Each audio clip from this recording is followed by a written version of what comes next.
Ok, bienvenidos a otro espacio de Shevdahin Virtual. Esta tarde conversa con nosotros la doctora Zehaba Kuzniecki de Rubin sobre el sueño, su importancia en la salud y más aún en momentos de pandemia como los que vivimos. Zehaba Kuzniecki de Rubin es médico egresada de la Universidad de Buenos Aires, Argentina, con una maestría en neurofisiología clínica por la Universidad de Birmingham, Alabama, docente de la Facultad de Medicina desde 1985, profesora clínica especial del Departamento de Propedéutica y Fisiopatológica, directora del Laboratorio del Sueño de la Clínica del Sueño en el Hospital San Fernando desde 1992. Con ustedes, la doctora Zehaba Kuzniecki Rubin.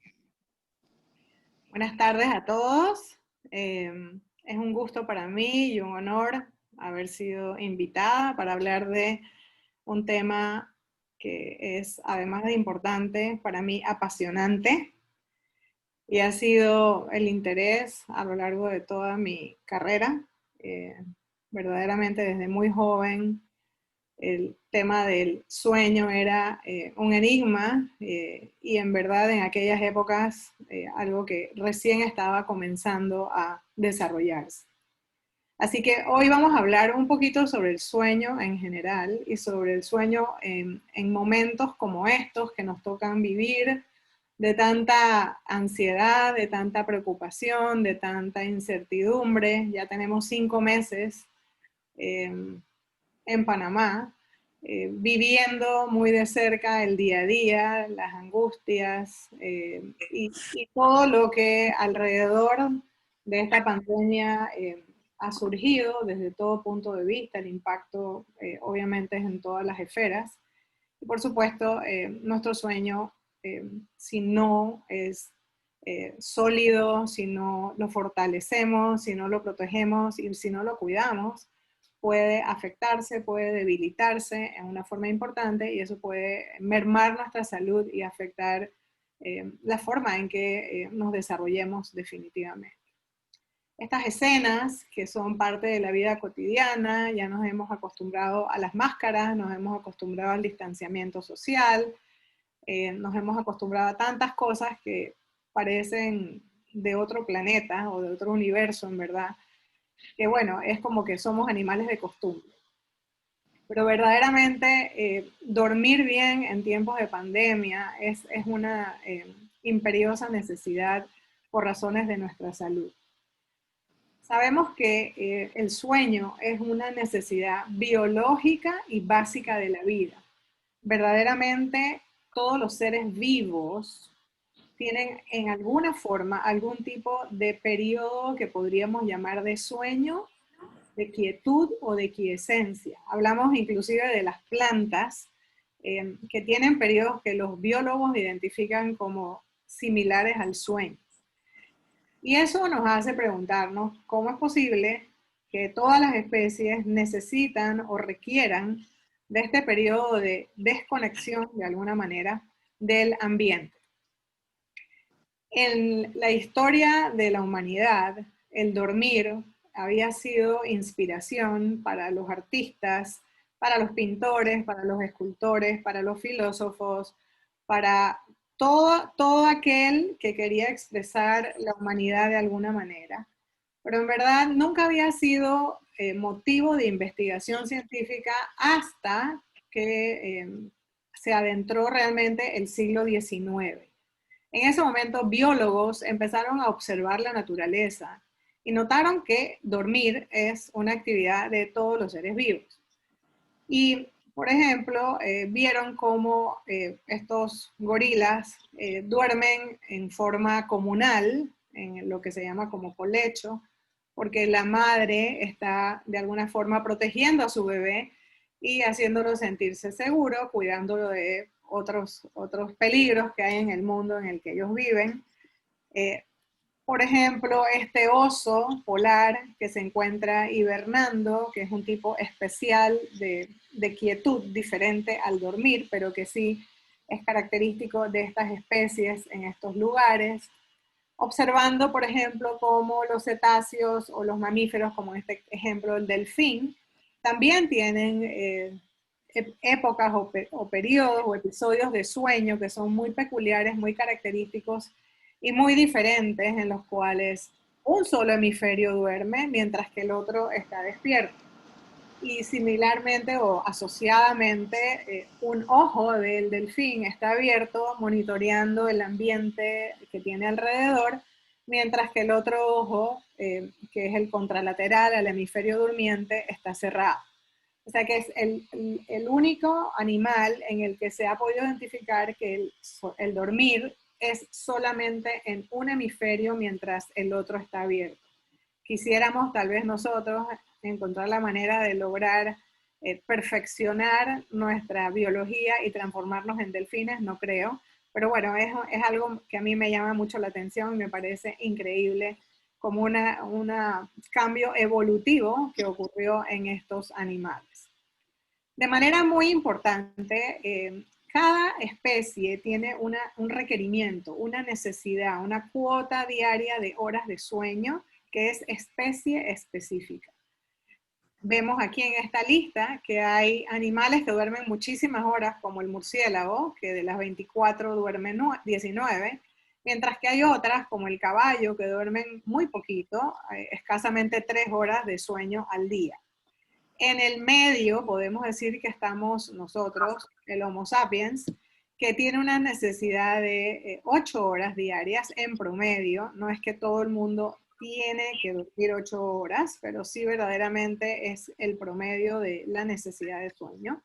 Y entre paréntesis vemos un número que representa el número de horas de un tipo especial de sueño que en inglés se conoce como REM, en español como MORE, REM de Rapid Eye Movement Sleep, que es una fase específica del dormir que tiene importancia muy grande desde el punto de vista sobre todo neurológico, cognitivo, emocional.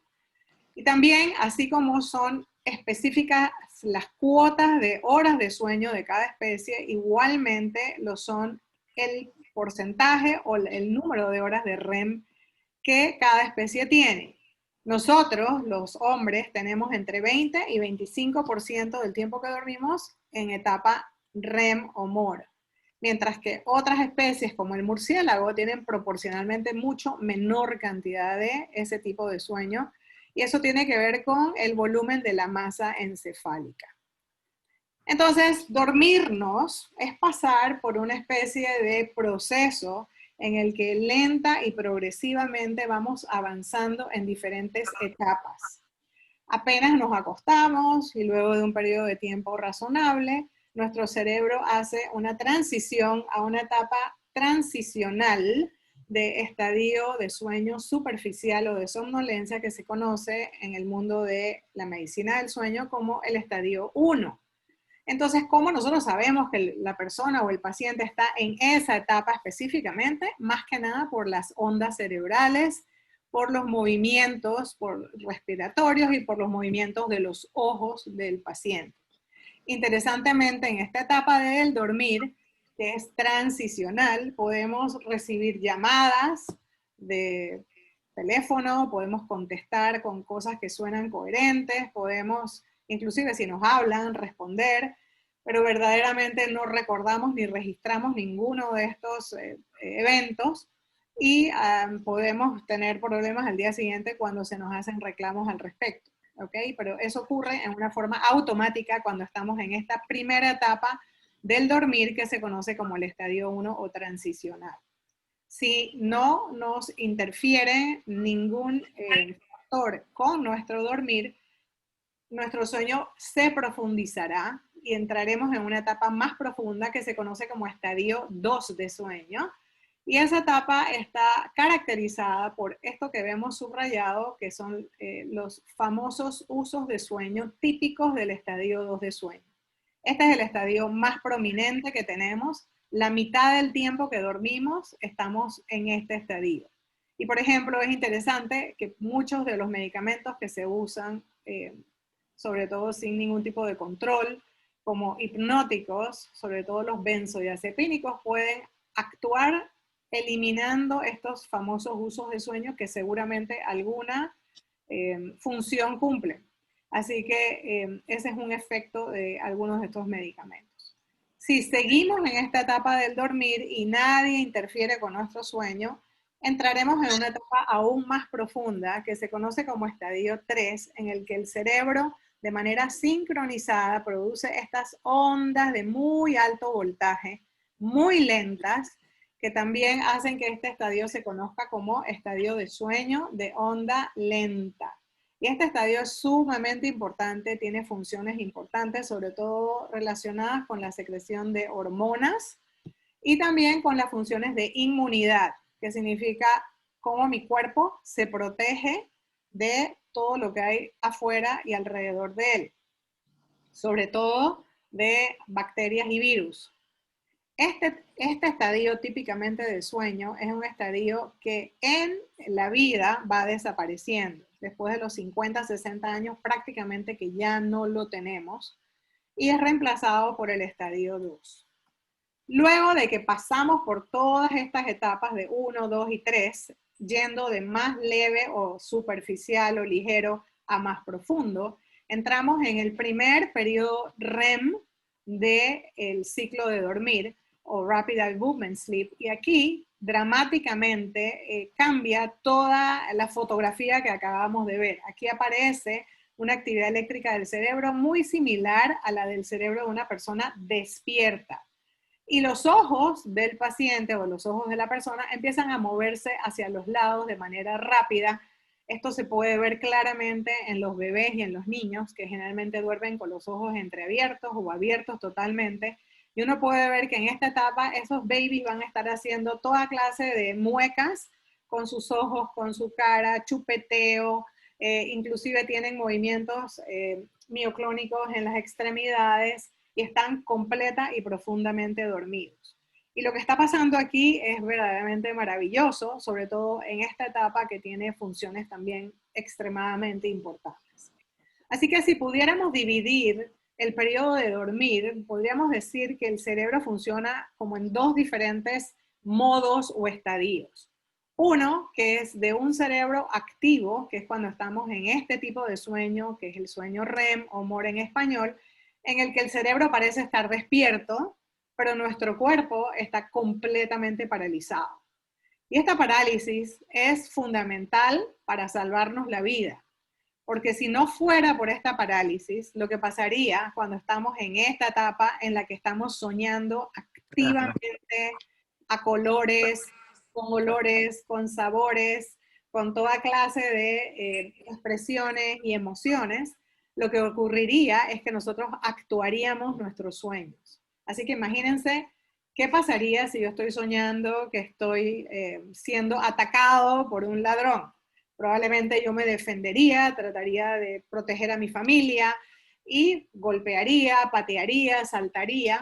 Si yo no tuviera esa parálisis, que es una parálisis que ocurre de manera inmediata, automática, como si fuera un switch que se cierra, yo me haría daño a mí mismo o haría daño a la persona con quien duermo, porque pensaría que el ladrón es esa persona y la golpearía. Entonces, esta etapa del dormir, que está caracterizada por esa parálisis, también está caracterizada por esa actividad muy, muy de mental de toda esta soñadera, de estos sueños, ¿verdad? Que ocurren más que nada en esta etapa del dormir. A diferencia de este estadio de sueño, cuando estamos en sueño pasivo o sueño no REM, nuestro cerebro está relativamente quieto y nuestro cuerpo se está moviendo. Así que básicamente son diferencias bien importantes. Esta jirafa que les he puesto aquí, se las pongo porque verdaderamente es muy llamativa y es muy diferente a lo que nunca en la vida hemos visto. En verdad nunca hemos visto una jirafa con esa postura, que lo que muestra es una pérdida del tono muscular de todo su cuello. Lo que a ella le ha pasado es que ella está dormida y está soñando y está en la etapa de REM o MOR en español, en la que activamente sueña probablemente con las hojas que se quiere comer del árbol o con África que extraña o vaya a saber con qué, pero dramáticamente está paralizada y ese cuello ha caído porque precisamente todos los músculos que sostienen ese alto y fuerte cuello están completamente sin tono muscular, totalmente flácidos. Entonces podemos reconocer la próxima vez que vayan a un lugar donde pueden ver animales que no estén en cautiverio y ven una jirafa en alguno de estos zoológicos y ven una jirafa así, se van a acordar de esta clase. Entonces, dormirnos es avanzar en esta escalera de estar despiertos, caer a un estadio 1, que es superficial de sueño, luego un estadio 2, luego a más profundidad un estadio 3 y 4, y luego a REM, que es el soñar activamente con nuestro cuerpo paralizado. Esto que les acabo de describir representa un ciclo de sueño. Y como ese, tenemos varios a lo largo de la noche. De modo tal que en un adulto joven, por ejemplo, si lo traemos a un laboratorio de sueño y hacemos un examen de su sueño, vamos a ver que precisamente esta es la morfología de ese primer ciclo, ¿verdad? Y a continuación tendremos un segundo ciclo y un tercer ciclo, hasta 6 ciclos de sueño a lo largo de una noche, de una forma bastante precisa, tan precisa que nosotros llamamos a esto la arquitectura del sueño. Esto no les gusta a los arquitectos, pero en verdad nosotros medimos el tiempo que demora en entrar en cada etapa, el tiempo que transcurre en cada etapa, y toda esa data es muy importante para poder establecer si el sueño es o no normal. Si nosotros dividimos la noche, una primera mitad de la noche y una segunda mitad de la noche, vamos a ver claramente que son diferentes. En la primera mitad hay mucho sueño de onda lenta y es aquí donde ocurren la mayoría de las parasomnias. La gente que habla dormida, que es sonámbula o que tiene conductas de ese tipo en el sueño, generalmente esos eventos se presentan o se disparan en esta etapa del dormir, y generalmente es 2 a 3 horas después de haberse acostado. Mientras que la segunda mitad de la noche se caracteriza porque hay muchos más periodos REM que son mucho más consolidados y más prolongados. Si nosotros hemos tenido una noche como este ejemplo, nos despertaríamos saliendo de sueño REM muy alertas, muy descansados, con una memoria clara de lo que estábamos soñando, que nos va a demorar unos minutos porque después se nos va a olvidar rápidamente, y con un súper buen humor. Así que en verdad pueden reflexionar sobre lo que les acabo de mencionar y pensar si verdaderamente eso es lo que les pasa la mayoría de los días. Pero verdaderamente si lográramos tener esta arquitectura del sueño tan hermosa, así nos sentiríamos. ¿Por qué entonces hablamos de estos diferentes estadios y qué pasa en nuestro cuerpo cuando estamos en estos diferentes estadios y qué hace que sean tan singulares o tan diferentes unos de los otros? Cuando estamos en las etapas de sueño no REM, sabemos que hay reparación de nuestros tejidos y de nuestros órganos. Eso ocurre en todos los sistemas y en todos los tejidos. Igualmente, cuando estamos en etapas no REM del sueño, sobre todo en sueño de onda lenta, nuestro cuerpo secreta hormonas. Esto es sumamente importante, sobre todo en los niños y adolescentes. La hormona del crecimiento se secreta en pulsos durante sueño de onda lenta. Así que si yo tengo algo que hace que yo no duerma y que tenga la suficiente cantidad de sueño de onda lenta y soy un niño, puede ser que eso haga que mi crecimiento no sea el adecuado. Ejemplo, los niños que sufren de la enfermedad apnea de sueño son niños que tienen una poca secreción de esta hormona durante el sueño y por lo tanto tienen problemas en sus curvas de talla y de peso. Igualmente, por ejemplo, la hormona testosterona, que es la hormona anabólica por naturaleza, también se secreta durante el estadio de sueño 2 o 3 a lo largo de la vida. Muy importantemente, sobre todo ahora en tiempos de COVID, nuestro cuerpo perfecciona y mejora y activa la respuesta inmunológica durante el sueño no REM, específicamente con la producción de unos linfocitos, que son unos glóbulos blancos muy especiales, que se llaman neurokillers o células asesinas. Estas células son extremadamente importantes porque ellas son las responsables de atacar células cancerosas y células virales. De hecho, se sabe que, ejemplo, solamente dormir 4 horas una noche puede producir que el número de estas células, de estos neurokillers, baje en un 70%.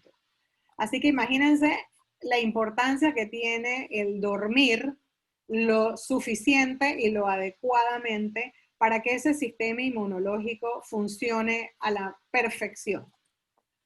Otra cosa que pasa cuando estamos en estadios no REM de sueño es que nuestro cuerpo entra en un modo de conservación de energía y se produce un ahorro energético del 10%. También es muy importante lo que pasa sobre todo en el sistema nervioso central. Es una especie de wash de lavandería que ocurre en las células, sobre todo de la glía, que son las células de sostén del sistema nervioso central, que se limpian y hacen una especie de limpieza generalizada de todo el sistema de soporte de las neuronas. Y eso pasa exclusivamente en esta etapa del dormir, no pasa en ningún otro momento del día. O sea que si yo no duermo lo suficiente, no voy a tener ese sistema funcionando en su óptima forma. Cuando entramos en sueño REM, que es cuando activamente soñamos y nuestro cuerpo está paralizado, están ocurriendo fenómenos maravillosos también en el sistema nervioso central. De hecho, se ha podido establecer que los bebés en el útero de su mamá ya tienen esta etapa del dormir. Ya los bebés sueñan desde tempranas épocas en el útero de su madre y hasta los 5 años de edad, el REM, que es proporcionalmente mucho más que 25%, de hecho, en el recién nacido es 70% del tiempo que duermen, en un niño de 1 año es casi 50% del tiempo que duermen. Es muy importante. ¿Por qué tanto REM y por qué tan abundante? Porque es crítico para esta etapa, fundamentalmente para la plasticidad de las neuronas y el proceso de mielinización. También sabemos que REM es muy importante desde el punto de vista de la corteza, sobre todo para la información y la memoria, para que las neuronas crezcan, para que se produzcan síntesis de diferentes proteínas y muy importantemente también para el borrar la información inadecuada. Tal vez una de las funciones más importantes del REM es ese enorme delete que pasa en esa gran computadora. Así que en verdad sabemos que gracias a REM podemos levantarnos con la solución a los problemas con los que nos acostamos, porque las experiencias anteriores que hemos tenido en la vida han sido interconectadas y nos levantamos de la cama con una solución que sencillamente no habíamos ni siquiera considerado antes de irnos a dormir. Para el aprendizaje, dormir es fundamental y esto se los digo sobre todo no solamente a los adultos que están aquí, sino para que aquellas familias que tienen niños puedan transmitirles información. Verdaderamente, para poder aprender mejor, debemos dormir mucho antes de aprender, o sea que niños y adolescentes que lleguen a la escuela con privación de sueño van a aprender mucho menos de lo que podrían. Pero importantemente también, después de aprender, necesitamos dormir para que se consolide esa información. ¿Por qué? Porque mientras dormimos, lo que ocurre es que toda esa información que hemos acumulado, como en el USB, que está en el hipocampo, que es una estructura que está cerca del diencéfalo, es enviada a la corteza cerebral. Y en la corteza cerebral esa información es analizada, es reprocesada, es integrada y se van interconectando las memorias en esa web de asociaciones, produciendo finalmente soluciones nuevas a problemas complejos. Por eso también es importantísimo que durmamos. A lo largo de la vida, el sueño cambia. la necesidad de sueño también cambia. Y aquí vemos cómo desde un recién nacido que requiere a veces hasta 18 horas, esta necesidad va bajando de modo tal que para la mayoría de los adultos está en promedio alrededor de unas 8 horas. Sabemos que en verdad esto es los requerimientos, no es lo que la población duerme, porque desafortunadamente nosotros vivimos en una sociedad completa y totalmente privada crónicamente de sueño. Nosotros hemos decidido que en el año 2020 dormir no es esencial, no es vital, no es importante, no es fundamental porque tenemos otro tipo de necesidades y esa terrible privación de sueño que tiene nos tiene afectados a todos. Pero la población más afectada son los adolescentes, que sabemos que duermen menos que los adultos inclusive. Entonces, es importante conocer ese número para saber si estamos cubriendo ese requerimiento o no. Es como si tenemos el tanque con poquita gasolina o lo tenemos lleno. Obviamente va a ser importante que el tanque de sueño esté lleno. Con la evolución de la vida y el pasar de los años, nuestro sueño definitivamente va a cambiar. Y esto es para que comparen lo que era esa gráfica que les mostré anteriormente del adulto joven versus el del anciano. Esta es una persona de más de 80 años y vemos cómo esa arquitectura de sueño se ha alterado. Este paciente tiene, o esta persona tiene muchos más despertares, tiene el sueño REM muy fragmentado, ¿sí?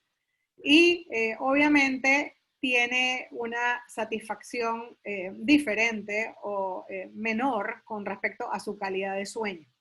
Eso no significa que algunos adultos mayores duerman excelentemente bien a lo largo de toda su vida y nunca tengan quejas con su sueño. Pero sí es verdadero y es real que el sueño sí se afecta con los años y que de alguna manera es mucho más importante protegerlo y cuidarlo, sobre todo en estas etapas de la vida. Y sobre todo en estas etapas de la vida porque junto con la jubilación, ocurren cambios dramáticos en el estilo de vida de las personas. Cuando una persona necesitaba tener una estructura en su vida, días, con horas, con compromisos, y de repente tiene todo el día para él, aparecen las siestas, que yo soy una fanática de las mismas, y le digo a mis pacientes, si usted no tiene insomnio, aproveche y duerma una buena siesta de un límite de tiempo y en un horario adecuado, si en caso tal eso no afecta su sueño nocturno, porque son fisiológicas y tienen que ver con una curva que normalmente tenemos de somnolencia alrededor de las 2, 3 de la tarde. Pero para muchas personas la siesta puede transformarse en un arma de doble filo que hace que la noche que sigue sea verdaderamente diferente. La pregunta que tenemos que hacernos a nosotros mismos es cuánto sueño necesitamos. Y en verdad, ya les dije que la mayoría de los adultos necesitan 8 horas de sueño, pero no es un axioma. Cada uno de nosotros tiene que hacerse esta pregunta. Y la pregunta básicamente se respondería sabiendo de qué cantidad de horas de sueño yo recibo la retribución de permanecer a lo largo del día siguiente alerta y con energía. Y si yo sé que, por ejemplo, dormir 6 horas hace que ande cansada, que cada vez que me sienta en un lugar tratando de prestarle atención a algo, pero esté inactiva, me dé sueño, muy probablemente lo que significa eso es que esa dosis de dormir no fue suficiente para mí. Así que eso es algo que ahora, sobre todo en tiempos de pandemia, en los que hemos cambiado nuestros hábitos, nuestro estilo de vida dramáticamente, estamos mucho más en casa, podemos tratar de establecer con mayor claridad. Sabemos que en la mayoría de los adultos es alrededor de 8 horas. Sin embargo, es algo muy variable de individuo en individuo y también por los genes que tenemos. Hay un pequeño porcentaje de personas que requieren pocas horas de sueño. No son pacientes con insomnio, no son pacientes con problemas psiquiátricos. Son personas que con dormir 5 horas al día, el resto de las 19 horas, están llenos de energía, están alertas y funcionan excelentemente bien. Esos son los dormidores cortos. Napoleón era un dormidor corto. Y en el otro extremo hay dormidores largos. Estamos hablando en este caso de personas que requieren de más de 8 horas, 9, 10, límites 11 horas de sueño diario para sentir que son productivos y que funcionan muy bien y que se mantienen completamente despiertos, llenos de energía el resto de las horas del día. Esta persona era un dormidor largo. Nadie va a pensar que era un vago ni que era poco inteligente. Y él requería de entre 10 y 11 horas de sueño diario para poder estar en su máxima expresión. Entonces, además de saber cuántas horas necesito, tengo que estar claro de que mi sueño sea adecuado. ¿Cómo sé yo si yo estoy durmiendo bien? Lo primero es que cuando yo siento que es mi hora de dormir y que mi clock circadiano me está diciendo ya es hora de irte a la cama, yo llegue a mi cama y me pueda dormir fácilmente. Cuando decimos fácilmente, sabemos que esa latencia o ese tiempo que demoramos en dormirnos no debe ser mayor de 20 minutos. Una vez que nos dormimos, dormir bien significa que mi sueño es consolidado. Quiere decir que no tengo fragmentado mi sueño, que no me despierto múltiples veces. O que si me despertara me pudiera volver a dormir sin dificultad. Dormir bien significa que me levanto lleno de energía, sintiendo que mi sueño ha sido de muy buena calidad y además refrescante. Y que a lo largo del día, gracias a esa noche buena que tuve, tengo vitalidad y energía para funcionar óptimamente. Dormir bien significa levantarnos como la chica de la foto. Significa, estoy feliz de enfrentar el día que viene. Dormir mal, como esta persona, significa probablemente acostarme en mi cama, dar muchas vueltas, dormirme con gran dificultad, tener muchas despertadas en la mitad del sueño, o despertarme muy temprano en la madrugada, o tener dificultades en volverme a dormir y que cuando suene el reloj en la mañana para mí sea imposible literalmente salir de ahí, salir de esa cama. ¿Qué pasa si no dormimos bien? Si dormimos mal, nuestro estrés y nuestro cortisol se incrementan de manera dramática. El cortisol, recuerden que es una hormona fundamental para la vida, pero en exceso nos puede enfermar. Sobre todo se enferma nuestro aparato cardiovascular. Y de hecho, una de las primeras preguntas que un médico debe preguntarle a un enfermo con alguna condición cardiovascular es cómo es su sueño, porque es fundamental la conexión entre sueño, corazón y arterias.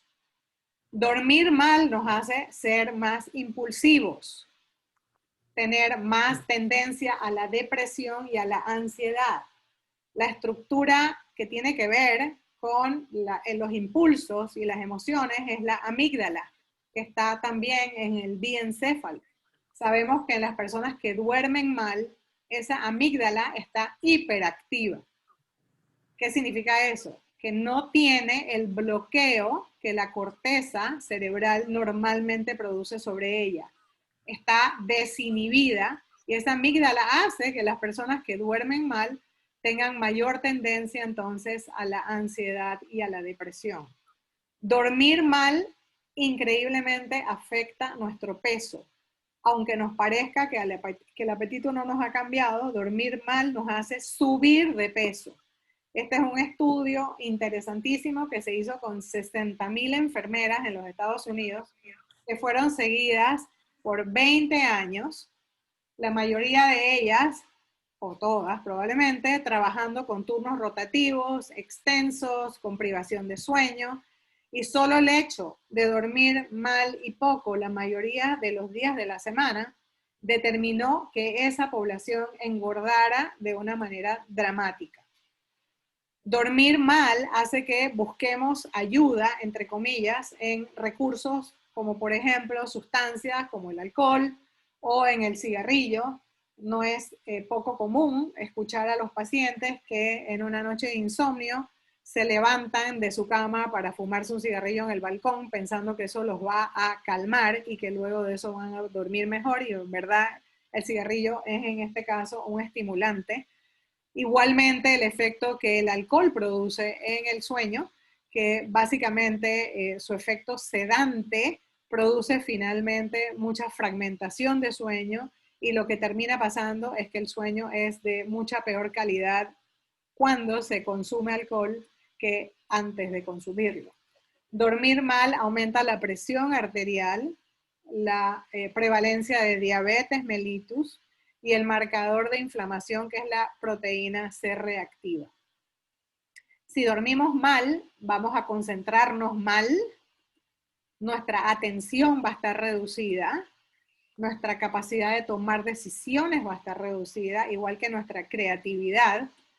Nuestras habilidades sociales también se van a afectar, y ya hablamos de la salud cardiovascular, sobre todo metabólica, y el peso, que van a estar increíblemente afectados. Así que si sabemos que tenemos condiciones como estas, debemos realmente reflexionar sobre cómo estamos durmiendo y si verdaderamente estamos llenando el tanque de gasolina con la cantidad de horas y la calidad del sueño que requerimos en condiciones como las que estamos.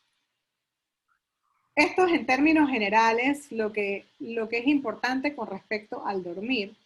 Y ahora entonces vamos solamente a comentar qué ocurre en situaciones como las que vivimos ahora, en una especie de crisis crónica que en verdad ya tiene bastante tiempo. Y al principio para todos nosotros esto fue como una especie de vacaciones desordenadas. O sea, en verdad no estamos de vacaciones, pero es como que estoy en mi casa y no estoy haciendo mi rutina de todos los días, pero todo esto es un desorden. Y sobre todo en las familias que tienen adolescentes y niños, esto empezó a notarse en una forma increíble, porque en verdad son tiempos diferentes que vivimos, con un panorama desconocido. Obviamente para todos fue inesperado. Sabemos que en Wuhan estaba el virus en diciembre, pero nunca nos imaginamos que esto iba a ser este tsunami que ha arrasado con el mundo. Y sobre todo con la incertidumbre que seguimos teniendo después de 5 meses, con el dolor de las pérdidas, que no son solamente los duelos, sino las pérdidas de separarnos de nuestros seres queridos, de estar aislados, de estar encerrados, de los temores que nos asaltan, no solamente con respecto a la salud, de enfermedades que podríamos estar sufriendo, y sobre todo esta sensación de desesperanza y de que cómo vamos a salir de esto y hacia dónde vamos.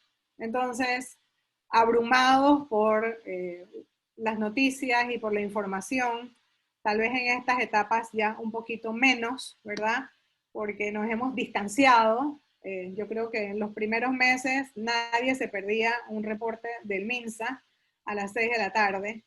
Y hoy en día como que tomamos las cosas con pinza y estamos como filtrando un poquito la información que nos llega, aunque sabemos lo que está pasando en el mundo de allá afuera, que es muy real, ¿ok?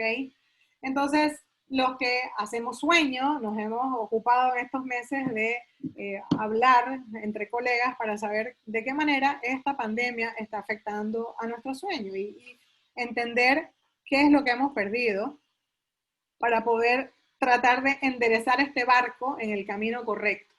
Entonces hemos perdido muchas cosas, pero sobre todo hemos perdido hábitos y rutinas. Es increíble la gente que pasa el día entero en un pijama. Es increíble la gente que salta comidas o que dejó de hacer las cosas mínimas que hacía en su vida normal. Obviamente, si trabajo desde casa, sería importante que yo tenga una estructura, un día, que yo me vista, aunque sea de una manera diferente, pero que yo me prepare para mi jornada de trabajo. Sería importante tener un horario para hacer mi ejercicio. O sea, todas esas cosas son importantes. Hemos perdido nuestra exposición a la luz. La luz del sol es extremadamente importante, no solo para la vitamina D, sino porque es un entrainer, es una señal que ayuda a nuestro reloj circadiano a saber en qué momento del día estamos. Y si nos falta esa luz en particular, entonces estamos como perdidos en el espacio con respecto a en qué momento del ciclo sueño-vigilia nos encontramos. Entonces, en términos generales, les recomendamos a las personas en general tratar de usar sus balcones, usar sus ventanales. Si están en otros ambientes como la playa, no es broncearse, sino exponer la retina sin lentes de sol, por lo menos a un ambiente lleno de luz. No necesariamente tiene que ser al sol, sino un ambiente lleno de iluminación, por lo menos 1 hora en las mañanas. Eso ayuda enormemente a ese clock circadiano a alinearse nuevamente.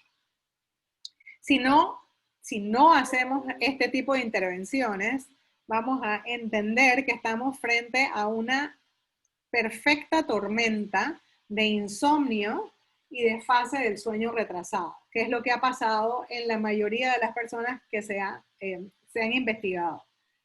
O sea, que como consecuencia de esta pérdida de hábitos, de rutinas, de la luz, etcétera, etcétera, lo que está pasando es que la gente está teniendo dificultades con su sueño y está durmiéndose en horas indeseadas o inapropiadas. Quiere decir, más tarde y levantándose obviamente más tarde.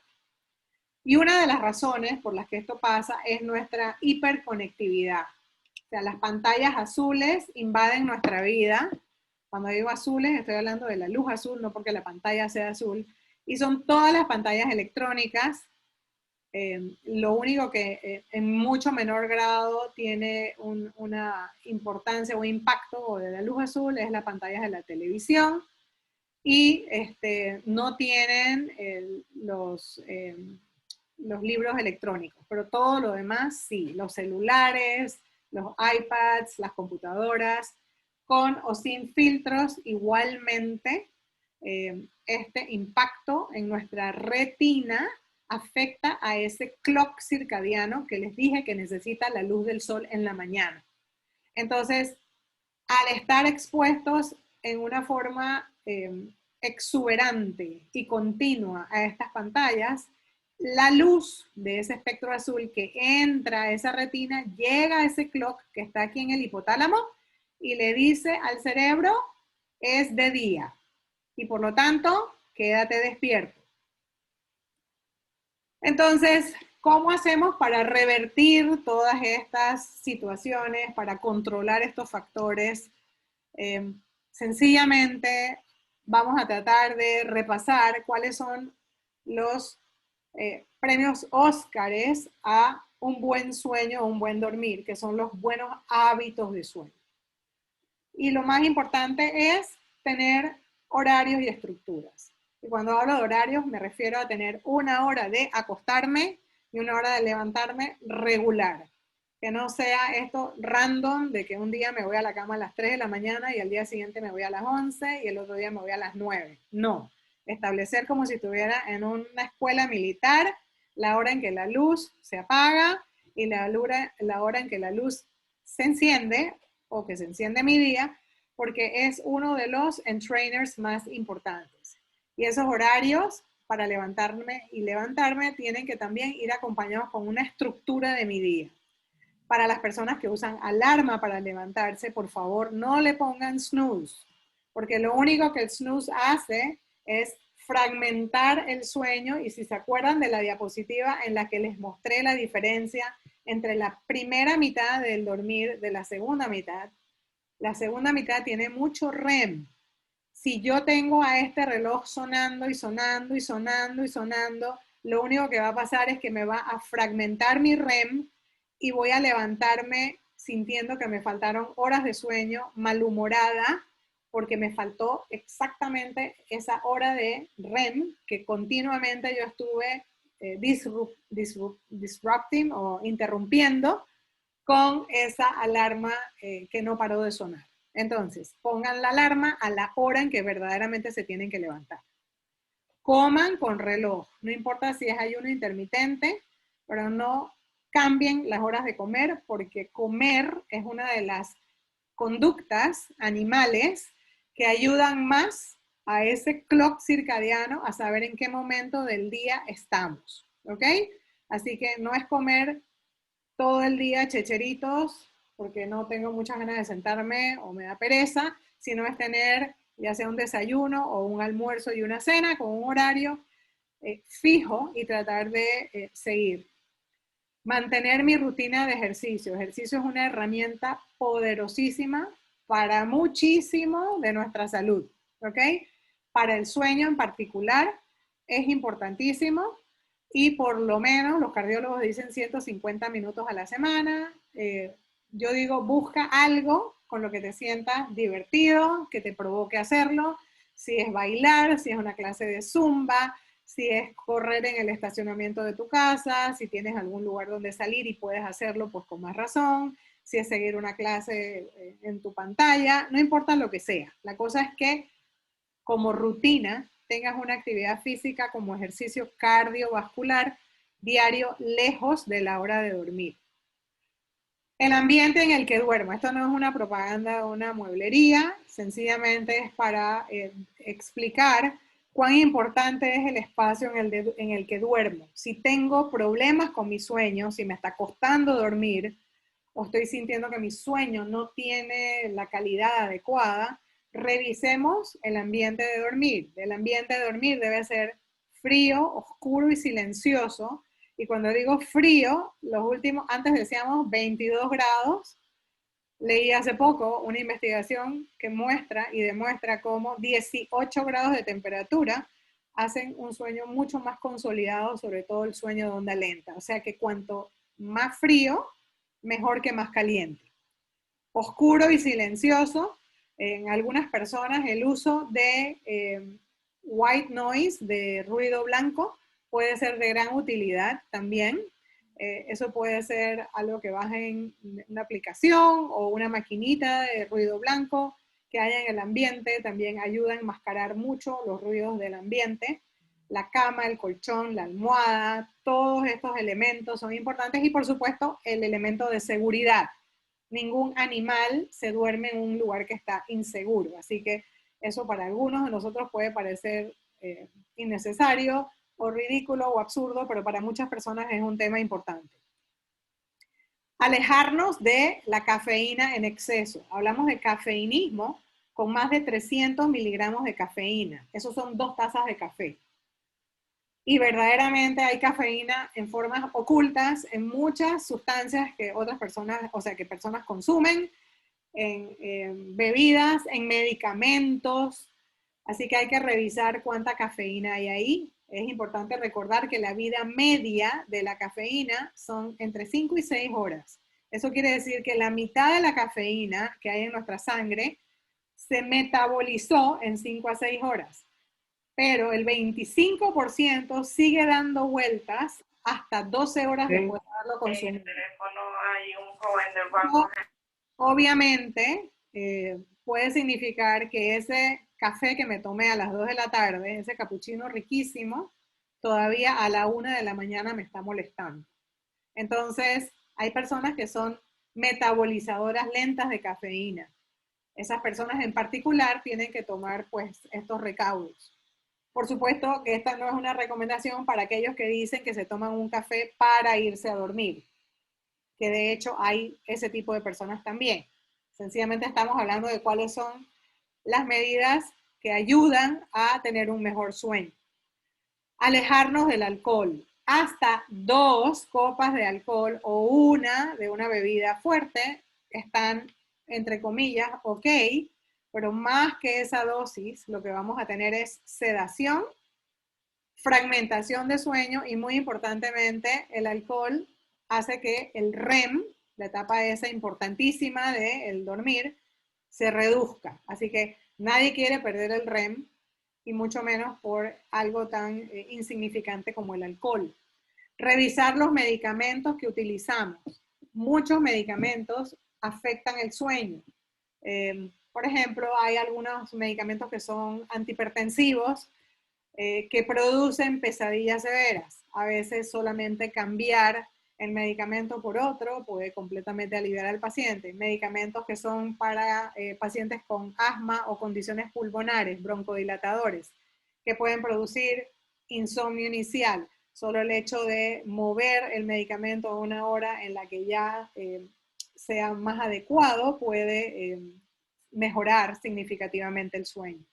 Ya hablamos bastante de luz azul y por supuesto limitarla en cantidad, sobre todo para los niños y los adolescentes, y alejarla de la hora de dormir. Tratamos que después de las 9 de la noche todas esas pantallas estén apagadas y no encendidas como esta pareja que está desconectada entre sí, pero muy conectada a su iPad. Para las mamás sobre todo, en verdad es para todos, pero para las mamás sobre todo en tiempos de COVID, que se han transformado en maestras, en psicólogas, en enfermeras, en doctoras, bueno, en muchos de lo que ya eran, pero ahora multiplicado, es muy importante en la noche, antes de llegar a la cama, tener un periodo de tiempo que sea para ella, una especie de me time. No necesariamente tiene que ser la bañadera en la que está esta chica metida, pero sí algún espacio en el que puedan hacer algo que sea para ellas relajante, neutral, que las ayude a bajar del roller coaster del día. Por supuesto que si hay emociones o afectos que nos están molestando, hablar sobre ello, solamente hablar sobre ello nos ayuda y nos alivia la carga, y tener siempre una visión positiva de esperanza, de fe y de saber que Dios mediante vamos todos a salir de esto, priorizando nuestro sueño, diciéndonos a nosotros mismos, dormir a partir de esta charla es una prioridad en mi vida, y pensar, es hora de dejar todo lo que estoy haciendo, porque en verdad dormir es más importante que todo lo demás. Porque si duermo, mi cuerpo va a estar muchísimo mejor preparado, va a funcionar mejor y todas aquellas funciones se las va a cumplir en mucha mejor manera. Entonces, para resumirles, como recomendaciones generales en estas épocas: rutinas y más rutinas, estructuras en el día, ejercicio, luz brillante, comidas con horarios, el control de la cafeína, el alcohol, el tabaco y los medicamentos que pueden estar afectando nuestro sueño, reducir la exposición nuestra y de nuestros seres queridos a estas pantallas, podernos comunicar más, hablar, escuchar, buscar ayuda cuando hace falta y siempre estar dispuestos a ayudar a los demás. Con esto y con este señor que está durmiendo una deliciosa siesta, se parece mucho a Ben Gurión, pero no es, los dejo con este mensaje y estoy dispuesta a escuchar cualquier pregunta y tratar de responderlas.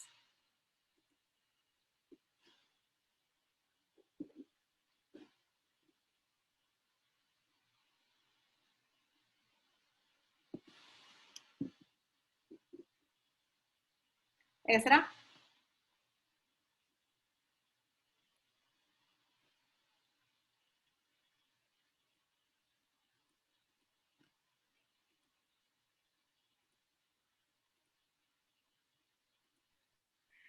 Gracias, me tenía silenciado. Ok, Sabi, estoy viendo los comentarios abajo. Escribe aquí de que el que no tiene amígdala, cómo se chequea el cortisol? El que no tiene amígdalas, ¿cómo se chequea el cortisol? La prueba de cortisol es una prueba en sangre. Okay. No tiene nada que ver con las amígdalas, en verdad. ¿Cómo afecta el sueño si le sacaron las amígdalas? Es la misma respuesta. No sé la razón por la que le sacaron las amígdalas. Si es una persona en la que había sospecha de apnea de sueño, si es un niño o un adolescente en el que había esa sospecha, pues posiblemente la resección de las amígdalas haya mejorado significativamente el patrón respiratorio, pero en verdad no es algo que está íntimamente relacionado. Okay. ¿Recomiendas tomar melatonina para ayudar a dormir? La melatonina tiene una utilidad importante en algunos escenarios de trastornos del sueño, por ejemplo, jet lag, por ejemplo, en una enfermedad que se llama desorden de conducta asociado al REM, por ejemplo, en niños con enfermedades neurológicas, con espectro autista, en algunos escenarios. Eh, sí tiene, vamos a decir, algo que pensábamos antes que era un placebo, pero verdaderamente no es un placebo, tiene un efecto de acortar la latencia del sueño. Y sí puede usarse en dosis de 2, 3 miligramos, porque en verdad nuestro cuerpo la produce.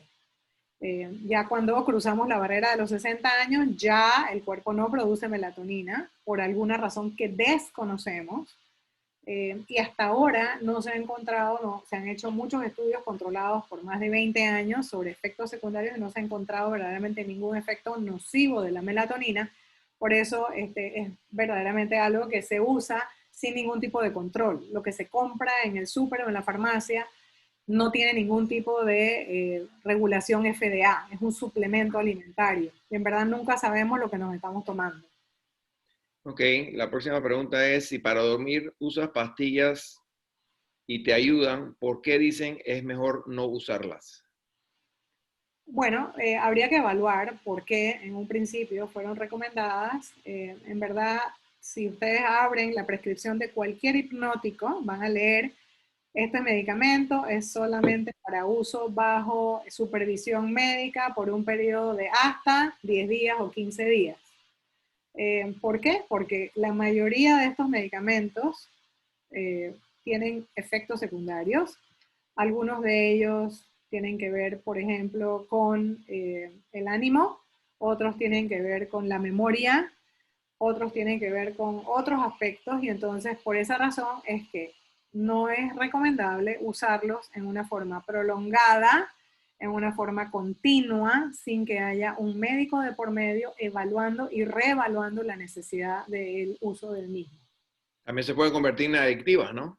La mayoría de las benzodiazepinas son medicamentos que producen tolerancia, por un lado, que significa necesito cada vez más dosis, dependencia, por el otro lado, que puede ser física y puede ser psicológica. Hay personas que solo del hecho de imaginarse que le quiten el medicamento les produce un efecto rebote de insomnio 1000 veces peor. Ok, aquí me están haciendo una pregunta específicamente sobre el tafil, Ajá. que si es malo y que si es malo tomarlo recurrentemente. Bueno, digo, si una persona tiene un trastorno de ansiedad, ese puede ser un ansiolítico, o sea, algo que al bajarle la ansiedad lo ayuda a dormirse. Si su médico le recomendó ese ansiolítico, entonces es importante que ese uso se controle, o sea que si es posible, no sea un medicamento que yo necesito usar repetitivamente, aumentar la dosis, etcétera, etcétera. Por eso es que es tan importante que haya un control de un médico que esté evaluando la necesidad, la dosis, la recurrencia, etcétera. Ok. Otra pregunta, ¿qué tratamiento para una persona que sufre insomnio? Lo mejor es que te vayan a ver a tu clínica, ¿no? Bueno, digo, primero, desempolven lo que les acabo de dar como la Biblia. Bueno, no voy a usar la Biblia en este espacio, pero sí los Óscares del sueño. Es sumamente importante revisar todos esos aspectos porque verdaderamente la mayoría de las personas en algo fallan en esto. Y empezar, ese es como el ABC. Y después de eso, si no mejora, ¿no? Lo mejor es que consulten con su médico y si en caso tal el médico quiere consultar o le recomienda consultar con un especialista, pues buscar un especialista. Ok, Sabi, o Seaba, perdón, vi que había muchos chats Ajá, y pensé que eran todos preguntas, pero la mayoría son agradeciéndote y felicitándote por esta charla tan hermosa. con mucho Eh, gusto. en nombre de Shebetahim, queremos darte las gracias. La verdad que ha sido invaluable tu aporte a Shebetahim Virtual y le queremos recordar a todos los que están escuchando esta charla de que la hemos grabado y la montaremos en la videoteca en el final del día de hoy, así que mañana estaría disponible. Sabi, un millón de gracias nuevamente. Que Dios te bendiga y Gracias. Shana Tova. A todos. Rosh Hodesh Tov y Shana Tova para todos. Igualmente, igualmente. Chao, chao. Un beso. Bye. Bye.